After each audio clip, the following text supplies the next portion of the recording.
কি অবস্থা সবার? আশা করি সবাই ভালো আছেন এবং সুস্থ আছেন। আসসালামু আলাইকুম, আমি শাহসানি আর আপনারা দেখছেন শাহ টিউব। তো আমি গোল্ড চার্টে আছি, 1 ঘন্টা চার্টে। আজকে অ্যানালাইসিস করবো। গতকালকের অ্যানালাইসিস যারা দেখছেন তারা ভালো একটা প্রফিট করার কথা যদি বাই টার্নে থেকে থাকেন, এবং আমি আমার যে সিগন্যালগুলো আছে সেখানে আমরা যে সিগন্যালগুলো নিয়েছিলাম কালকে আমাদের বেশ ভালো একটা প্রফিট চলে আসছে, প্রায় 600 পিপসের উপরে।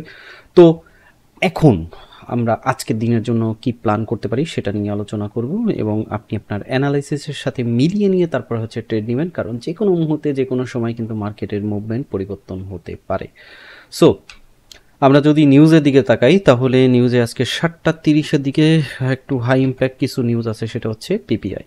তো পিপিআই ডাটাগুলো যদি আমরা দেখি 0.20, 0.30, 0.30 এবং 0.40 এই ডাটাগুলো আসার সম্ভাবনা রাখতেছে, মানে ফরকাস্ট বলা হয়েছে। এবার ডাটা যদি এর থেকে পজিটিভ আসে বা এইটাই আসে তাহলে কিন্তু ইউএসডি স্ট্রং হবে, এবং সাময়িক সময়ের জন্য আমরা কিন্তু ইউএসডিকে স্ট্রং হিসাবে দেখতে পারি। এবং এটা পূর্বাভাস দিবে হচ্ছে এখন পিপিআই সিপিআইয়ের যে পূর্বাভাসটা এটা আমরা পেয়ে যাচ্ছি, যে সিপিআই স্ট্রং হবে কি উইক হবে সেটা কিন্তু এটা থেকেই আমরা জানতে পারবো। আর এই ডাটার নিচে যদি আসে তাহলে কিন্তু আমরা উইক হিসাবে দেখবো, সেই ক্ষেত্রে কিন্তু আমরা গোল্ডকে আবার বাই টার্নে পাইতে পারি, এবং পাশাপাশি ইউরো ইউএসডি জেবিবি ইউএসডি এইসব পেয়ারগুলোকেও আমরা বাই টার্নে পাইতে পারি।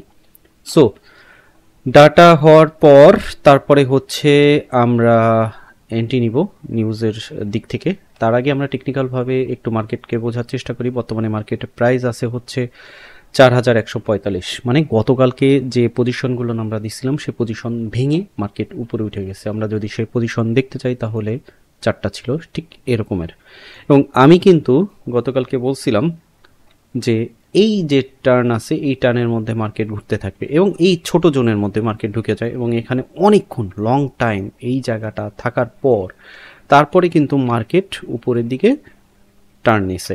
এবং আমি এখানে বলছিলাম যে এটা যদি ক্রস করে তাহলে কিন্তু মার্কেট উপরে চলে যাবে, এবং এই পজিশনে আসার পরেও মার্কেট কিছুক্ষণ এখানে গুজুর বুজুর করার পর দেন এটাকেও ভাইঙা রাত 2টার পরে উপরে উঠে গেছে এবং এই লেভেলে চলে যাবে, এবং আজকে সকালেও কিছুটা উপরে টার্নিং পয়েন্টে রাখছে।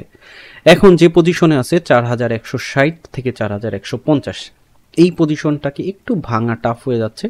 তো এই পজিশনটা যদি ভেঙে যায় তাহলে মার্কেট গোল্ড মার্কেট চলে যাবে সোজাসুজি 4240-এর আশেপাশে, মানে সোজাসুজি যাওয়ার সম্ভাবনাই বেশি। এখানে আর কোনো বাধা তেমন একটা নাই।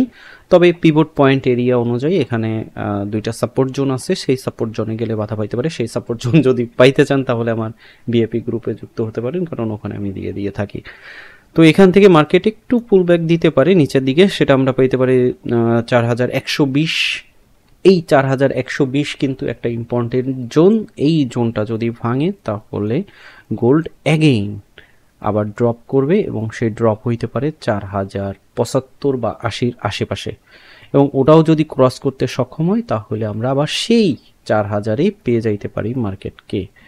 অতএব আপনারা যদি বাই টার্নে থাকেন সেক্ষেত্রে সেভ যে এসএল জোন হবে সেটা হচ্ছে 4110, এই লেভেলটা রাখতে পারেন। 4110কে এসএল রাইখা আপনারা বাই টার্নে থাকতে পারেন, এবং আশা করতেছি যে 4160 ভেঙে যাইতে পারে নিউজের আগে। যদি হয় তাহলে তো বেটার, আর নিউজের ডাটার অনুপাতে হচ্ছে এই জায়গাটা ভাঙার পসিবিলিটি রাখে। অর্থাৎ নেগেটিভ ডাটা আসলে ইউএসডির বিপক্ষে হলে এই জায়গাটা ভেঙে যাওয়ার সম্ভাবনা রাখবে রাত্রের মধ্যেই, আশা করতেছি। আর যদি পজিটিভ ডাটা আসে ইউএসডির পক্ষে হয় তাহলে কিন্তু মার্কেটকে আমরা আবার ডাউনের দিকে পাইতে পারি। সেটা হতে পারে 4120 ক্রস করে মার্কেট নেমে গেল 4000-এর কাছাকাছি, কারণ দেখা যাবে তখন এই যে ট্রেন্ড জোনটা আছে এই জোনের আশেপাশে পাইতে পারি। তাহলে 4050 বা 4060 পর্যন্ত নামার পসিবিলিটি রাখে।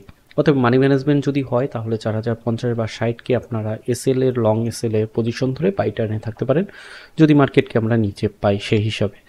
তো আর এই জায়গা থেকে যদি মার্কেটটা ক্রস করে ফেলে তাহলে তো বললামই 4240 পর্যন্ত যাওয়ার পসিবিলিটি রাখে। তো মার্কেট আজকে ঘুরপাক খাবে এই এরিয়ার মধ্যেই আশা করা যাচ্ছে নিউজের আগ অব্দি, এবং নিউজ হওয়ার পর তারপরে হয়তোবা এই এরিয়াটা ভাঙবে এবং নতুবা এই এরিয়াটা ভাঙবে, এই দুইটা এরিয়া ভাঙার পসিবিলিটি রাখে। অর্থাৎ 4160 এবং 4120 এই রেঞ্জের মধ্যে মার্কেট থাকার সম্ভাবনা রয়েছে। 4160 টু 4120 এই রেঞ্জের মধ্যে আশা করতেছি। এবং নিউজ হওয়ার পরে এটা ভাঙতে পারে, বা নিউজের আগেও যদি এখানে একটু ম্যানিপুলেশন হয় তাহলে আগেই ভেঙে যাবে। তো এর মধ্যে থেকে আপনার স্কাল্পিং করে বাই সেল করে আপনারা একটা প্রফিট আদায় করে নিতে পারেন। অবশ্যই নিজের অ্যানালাইসিসের সাথে মিলিয়ে নেবেন, তারপরে এন্ট্রিগুলো নেবেন। কারণ আমি আমার অভিমত এখানে প্রকাশ করতেছি, আপনারটার সাথে মিলতে পারে, নাও মিলতে পারে, এবং আপনারটার সাথে যদি মিলে যায় তাহলে সেই অনুযায়ী লট সাইজ মানি ম্যানেজমেন্ট করে দেন এন্ট্রি নেওয়াটা উচিত হবে। আর গোল্ড ট্রেড করতেছেন, সো বুঝতেই পারতেছেন এখানে আপনার মানি ম্যানেজমেন্ট বড় একটা ইস্যু। তো আজকের ছোটোখাটো অ্যানালাইসিস এইটাই। ভালো থাকবেন, সুস্থ থাকবেন, দেখা হবে নেক্সট ভিডিওতে। যদি নতুন হয়ে থাকেন তাহলে সাবস্ক্রাইব করতে ভুলবেন না, নিচে ডিসক্রিপশনে সব ধরনের লিঙ্ক পেয়ে যাবেন। আর যদি পুরাতন হয়ে থাকেন অবশ্যই একটা লাইক করে দিবেন। যে কোনো ধরনের প্রশ্ন বা মন্তব্য থাকলে নিচে করতে পারেন। দেখা হবে নেক্সট ভিডিওতে। আল্লাহ হাফেজ। সঙ্গে থাকতে সাবস্ক্রাইব করে বেল বাটনটি ক্লিক করে রাখবেন, কারণ পরবর্তী ভিডিও নোটিফিকেশনের মাধ্যমে সাথে সাথে পেয়ে যাবেন।